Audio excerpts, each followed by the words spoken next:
अब previous video में हम लोग ने करा था मोहम्मद बिन तुगलक का करांचिल एक्सपेडिशन और खुरासन एक्सपेडिशन, और हमने देखा था कि उसने कई सारे रॉन्ग डिसीजंस भी लिए थे। Now coming to Firoz Shah Tughlaq. Firoz Shah Tughlaq ने कब से कब तक रूल करा था? From 1351 to 1388। अब मोहम्मद बिन तुगलक का कोई सन नहीं था, तो थ्रोन असेंड करी थी फिरोज शाह, उसके कज़न ने। He wanted the support of the nobles and the ulema so that they would allow him to rule peacefully. उसने सोचा कि अगर अच्छे से रूल करना है तो उसको साथ चाहिए होगा नोबल्स और उलेमा का, जो मोहम्मद बिन तुगलक अपने रेन में खो चुका था, ट्रस्ट खो चुका था, पर उसको ट्रस्ट चाहिए था उन लोगों का। दस ही गेव देम बिगर इख्तास। अब इख्तास का हम लोग ने न्यू वर्ड्स में मतलब भी पढ़ा था। It means land given to the nobles.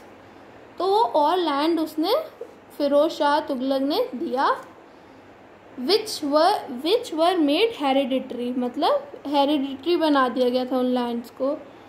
So upon the death of the noble his iqta would pass on to his son. Hereditary का मतलब यही तो होता है कि अगर जब उसने लैंड दे दी उनको, तब जब डेथ होगी उस नोबल की तो वो लैंड गवर्नमेंट के पास वापस नहीं आ जाएगी, बल्कि वो उसके बेटों के पास चली जाएगी।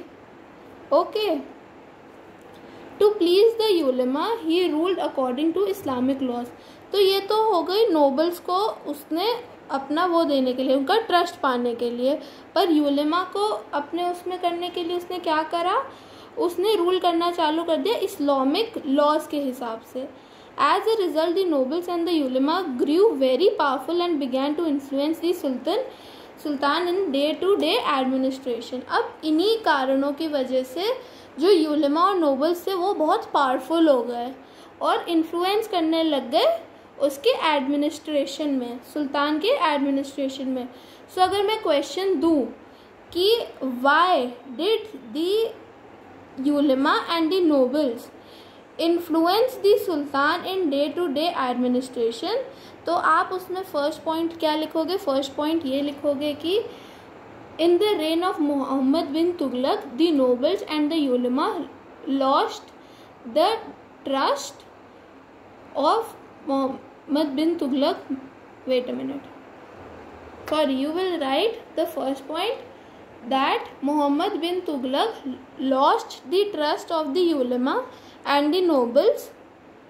When Firoz Shah Tughlaq came to power, he decided to give bigger ikhtas to the nobles which were made hereditary. This will be the second point. Okay. Then the third point, to please the ulama he ruled according to the Islamic laws. Fourth point, the nobles and the ulama grew very powerful and began to influence the sultan in the day to day administration. ठीक है। अब मैं नहीं चाहती हूँ कि कोई भी ये क्वेश्चन गलत करे। ओके। अब हम देखेंगे फिरोज शाह को रिफॉर्मर क्यों बुलाया जाता था। Firoz Shah is known as the reformer because of his many successful reforms. सबसे पहला उसका रिफॉर्म क्या था? He built many canals, tanks, wells, hospitals and rest houses. Second point, he founded new towns such as Jaunpur, Firozpur, Firozabad and Hisar Firoza. Third point, he set up many educational institutions and also had many Sanskrit words translated into Persian and Arabic. So उसको reformer क्यों बुलाया जाता था? क्योंकि उसने बहुत सारे canals, wells, tanks, hospitals, rest houses जो पब्लिक के लिए बनाए थे, तो उसने ये सब बनाया था। फिर उसने कई न्यू टाउन्स भी बनाए थे, जैसे जौनपुर, फिरोजपुर, फिरोजाबाद एंड हिसार फिरोज़ा।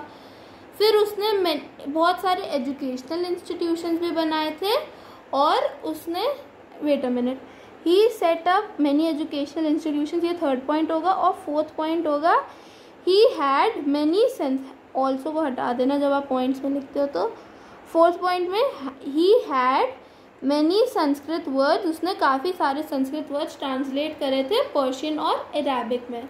तो इन 4 पॉइंट्स की वजह से उसको रिफॉर्मर बुलाया जाता है. Okay, he is also known as a reformer. After the death of Firoz Shah, the empire broke up. Many regions became independent. Soon the Sultanate was reduced to Delhi and the surrounding areas. तो काफ़ी सारे regional kingdoms बन गए थे और कई सारी जगहों पे रिवोल्ट्स, और उसकी वजह से एम्पायर जो था वो टूट गया था. और जो sultanate after the death of Firoz Shah बची थी वो सिर्फ दिल्ली और उसके सराउंडिंग रीजन्स में ही बची थी. Okay, now I think first we will do the Tughlaq dynasty's case study and then come to Timur's invasion. Okay, now coming to the Tughlaq dynasty, a case study. The Sultan was the central authority of power. However, he needed the support of the nobles and yet had to keep them in check. अब जो सुल्तान था वो central authority था power का, पर उसको support चाहिए होता था नोबल्स का, पर नोबल्स की उसके ऊपर उसको चेक भी रखना पड़ता था कि कहीं वो नोबल्स अपनी पावर का गलत फ़ायदा तो नहीं उठा रहे हैं, तो उनको उसका सपोर्ट भी चाहिए होता था और उनको चेक भी करना पड़ता था नोबल्स को. There was a constant struggle between the Sultan and the ulema during this period. अब अभी हमने देखा जैसे मोहम्मद बिन तुगलक था, उसने अपना ट्रस्ट खो दिया था, पर जो फिरोज शाह तुगलक था वो चाहता था कि फिर से उनका ट्रस्ट ले ले. तो बहुत कांस्टेंट स्ट्रगल था सुल्तान और यूलेमा के बीच में. Mohammad bin Tughlaq tried to curb the power of the ulemas. Curb the power मतलब वो कम करना चाहता था पावर ऑफ द यूलेमास की, बट फिरोज शाह तुगलक ने क्या करा, उनके साथ लीनियंट हो गया और उनको और पावर दे दी. Under the influence of the ulemas, Firoz Shah brought back the Sharia laws and ruled according to them. अभी हमने in the previous videos we have done the new word, तो उसमें हमने शरिया का मतलब भी करा था. शरिया का क्या मतलब होता है? शरिया का मतलब होता है Islamic laws. And ruled according to them. Firoz Shah sharia laws मतलब इस्लामिक लॉज वापस ले आया था और उन्हीं के हिसाब से रूल करता था. हमने अभी पढ़ा भी था कि why the ulemas started to influence, तो उस आंसर में इसका था भी. The Tughlaq sultans also try to legitimize their rule.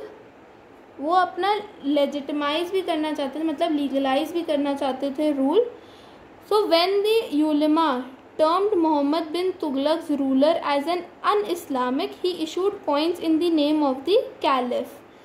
जब यूलेमा ने मोहम्मद बिन तुगलक को अन-इस्लामिक घोषित कर दिया तो वो इशू करने लग गया कॉइन्स कैलिफ के नेम पर.